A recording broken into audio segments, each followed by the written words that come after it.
kamahal si John. Pinagbibigyan ko pa ng chance. Ay, baka hindi. Baka ngayong babae lang gusto siyang akitin, bla bla bla. Baka ano lang to, ganun. Diba? Inantay ko siya. Alam niyo po kung sinong kasama ko na nag-antay. Ibang kotse po yung ginamit ko para hindi nila ako makita. Sakit na sakit po ako nun. Kasi yung pagpapalayas ko po sa asawa ko, naging way, natuwa siya lalo kasi yun lang naman yung inaantay nila na mahuli ko sila Mahuli ko silang dalawa.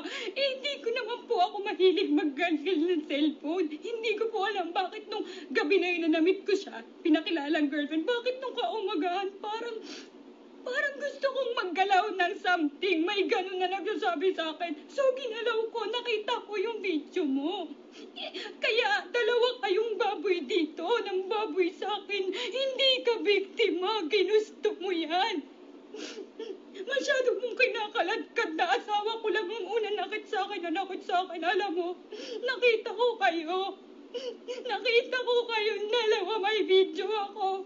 Nakakapit ka sa kanya, tumatawid kayo sa highway. Hindi ka niya nilalapit. Malayo siya sa'yo, may video ako.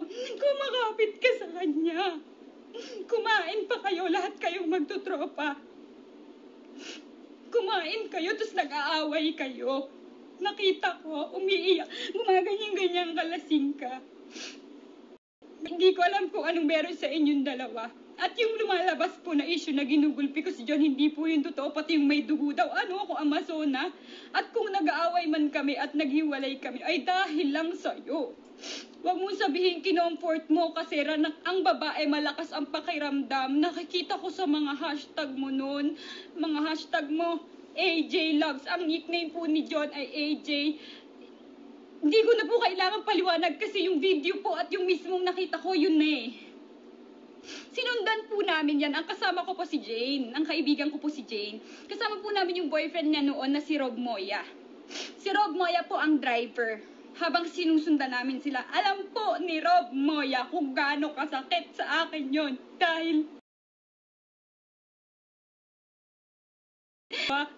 umaga na nun galing sa club. Habang sinusundan namin, pasensya na kayo, bumabalik yung trauma.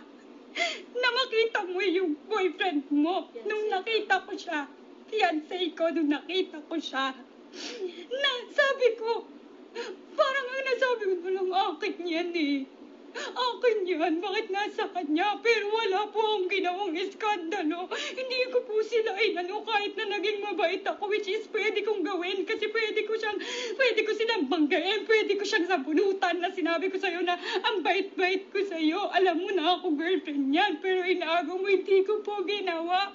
Hanggang makarating po sila, pumasok sila sa isang bahay, dalawa. Hindi po akong ginawa. Pinabayaan ko lang. Ang sobrang sakit, trauma po yun ng totoo sa buhay ko simula po nun. Kaya po ako nagkaroon ng anxiety. Simula po na nagpapapsychiatrist na po ako. Sobrang trauma po, depression. Kaya rin po hindi ako sumasagot sa mga bash or whatever kasi pag nakakabasa po ako ng mga ganyan, nag-chill po ako. Hindi po okay yung pakiramdam ko. Lagi po akong nagagamot. Lalo na po nitong na mag-asawa na kami, tapos may mga naglabasan na mga nilalandi ng asawa ko. Okay lang po yung nilalandi siguro kung sa buhay ng mga asawa. Hindi po okay, pero kung chicks lang, mag-asawa na kami, hindi naman po ganun kabilis bitawan yung asawa ko. Lalo na yung mga screenshot is matagal na. Masakit po yun, oo, pero wala na pong masasakit na magkita kayo ulit.